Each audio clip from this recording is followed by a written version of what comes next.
So I remember in my early 20s, the gym was primarily, and I want to underline that word and emphasize that word, primarily. It was about aesthetics for me. It was about how I looked, how I wanted to look. I would say that changed all the way up until when I turned 40. I felt a natural shift, and I began to basically project those goals outwardly to social media with, flexing and, showing my muscles. And sometimes I would take my shirt off. And, I was basically projecting what my personal goals were and showing people that. I don't think there's anything wrong with that. Like, I'm just telling you what the history of my actions were. But when I turned 40, I started feeling like doing all that was a chore. And I also noticed that what I wanted to lead with as far as the gym goes changed. It was no longer primarily about aesthetics, but rather my mental health and a time for me to develop mentally, spiritually, and energetically. It was a time for me to confront things. I know people have asked me why I don't show my workouts anymore.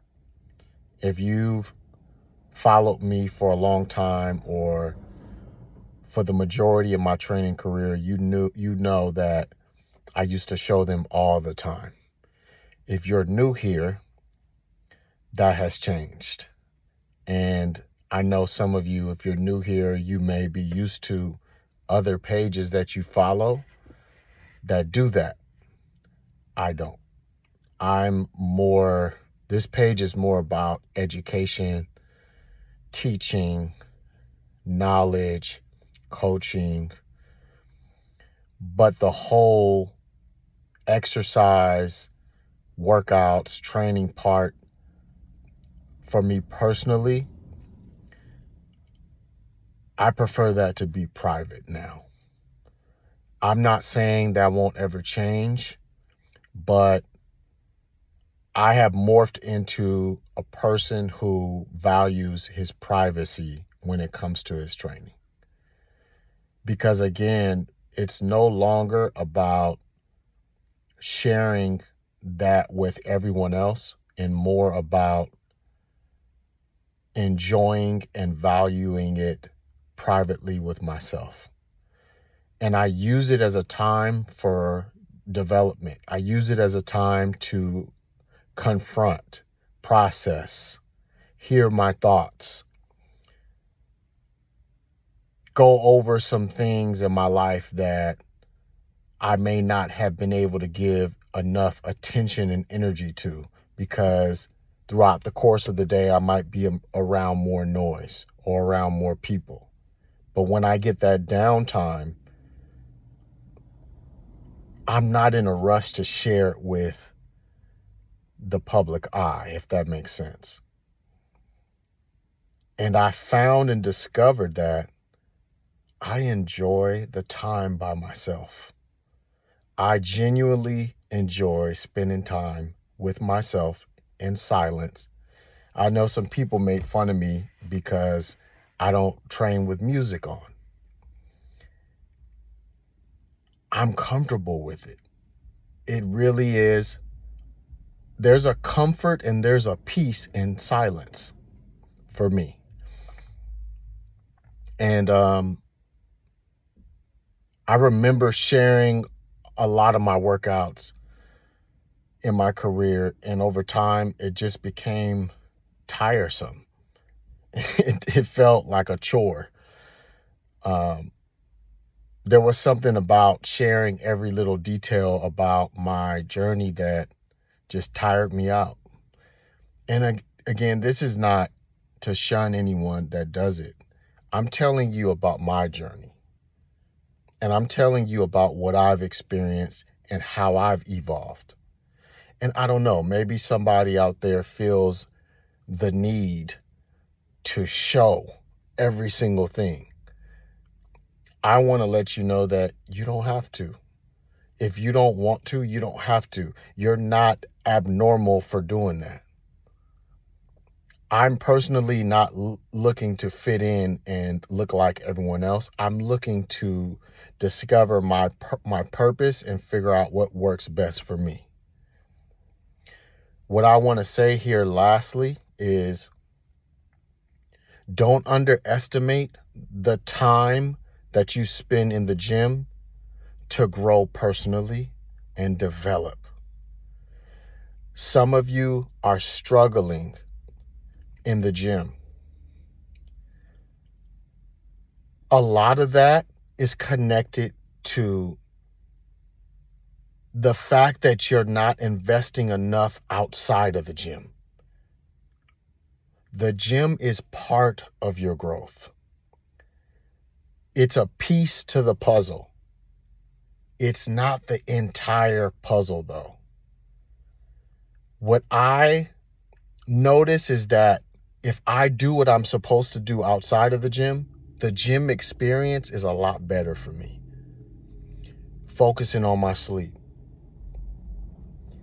When I start my day, going into my prayer, my meditation, and my gratitude. It's important for me to start my day that way because it sets the tone for my energy. If I'm an hour or 2 hours into my day and I'm moping, complaining, and being negative, I've done something wrong. So it's important for me to start the day off in momentum and rhythm. Words of affirmation, gratitude, thanking God for waking me up, thanking God for things that maybe I didn't see that He protected me from, thanking God for another opportunity to correct myself and develop.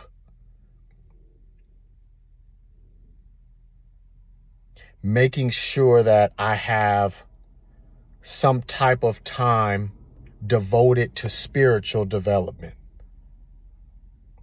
Those are foundational pieces that I believe are just as important to you losing weight, to you losing body fat, building muscle, becoming more fit, in shape. Those are just as important. Because guess what? When you face some type of temptation outside of the gym that's going to tempt you around your hunger, guess what? That diet might not save you. What you did in the gym might not save you and protect you. I'm just keeping it real with you. But your spiritual and your personal development can. They're connectors to each other. So you have to spend time operating in spiritual development. You have to be persistent in these areas because there will be times when you're attacked. A barbell is not going to protect you from that. I'm just keeping it real with you. So make sure that you understand that difficulty in the gym might be a byproduct, an extension of lack of development outside of it. You don't spend your entire day in the gym. You spend part of it in the gym. Your issues around your health and your weight aren't the extent of just the gym. They're in your habits. They're in your practices. They're in your environments. They're in the people you hang out with. Yes. So the whole point of this is to remind you that sometime Sometimes you're going to face a season where you have to change things up so that you can acknowledge some things that you are ignoring and dismissing and can't hear amidst the noise. And this is why I had to turn the music off when I train. I'm not talking about just one time. I'm talking about in general. I had to turn it off so that I can hear better. I had to take the video filming off so that I can face me and look me in the mirror and confront some things with me. And I had to realize that I don't need to share every single part of my journey. Some parts of your journey are designed for you to walk alone on purpose. Just you and God. And he teaches you to not always rely on worldly things and people and carnal-minded things. He teaches you to face adversity with him by leaning on him. Social media has taught us that we've always got to rely on public eye, views, engagement, likes. That stuff can become tiresome, draining, and it can stunt your growth, because that's what it was doing to me. And this is why I had to shut the music off. This is why I had to isolate. This is why I had to protect my energy. So I want to encourage you to, if you are in a place of difficulty in the gym and you feel pressure to show up for everybody all the time, every time, ask yourself if you're showing up for you in the midst of that. Don't lose yourself trying to please others. Make sure there's a healthy balance. Don't let the world place pressure on you to do what they have normalized. Find your normal. Normal doesn't have to look like their normal. Find your normal, and you'll know it's normal because you'll feel peace in it. You'll feel balance. You'll be able to operate fundamentally in not just the gym, but in places outside of the gym, with people outside of the gym. It's all about finding the balance, but it may require a shift and an evolution in your patterns and in your behaviors. Change is a good thing. Change is proof and evidence that there's an opportunity for growth and evolution. It's uncomfortable, but uncomfortable has to be present for you to grow. So again, I just shared something with you so that you can understand the types of things that come across my path and my journey, and the type of things I wrestle with and how I deal with them. I wanted to share that with you guys. Maybe some of you feel that way. Maybe some of you are confused about why things aren't moving in the direction that you want them to in the gym, in your gym journey. I want to encourage you to look at how you can adjust, how you can recalibrate, and how you can reshift, and embrace it, because it's not a bad thing. One love.